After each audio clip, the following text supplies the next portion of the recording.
qalblaridagi bu orzularga boshqa klublarga ham, haligi chempionlik uchun kurashadigan klublarga ham qanaqadir motivatsiya.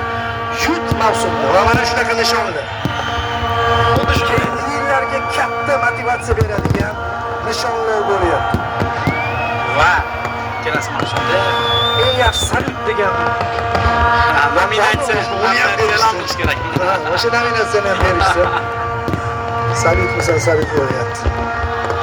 Hozir futbolchilar stadiondan chiqishadi va bu yog'iga paradga aylanib ketishadi, o'sha paradga aylanib ketadi. Biz ko'ramiz-ku Yevropa futbolida, Madridda amalga oshirilgan, Liverpoolda amalga oshirilgan chempionlik paradlari. Shunga monand o'tadi. Ishoning, mana shunaqa ruhda kechadi. Bitta sirni ochamiz. Istiqlol stadionida sharhlovchilar xonasi eng yuqori. Ya'ni sharhlovchilarning hurmati eng baland qilib qo'yilgan va shu yerda salyut bizni tepamizda otilayotgandek bo'lyapti. Bizning tepamizda, yonimizdan otishyapti bilmadim. Chunki bizga boshqacharoq ta'sir qilyapti. Boshqacharoq his-tuyg'ularda mana shu holatlarni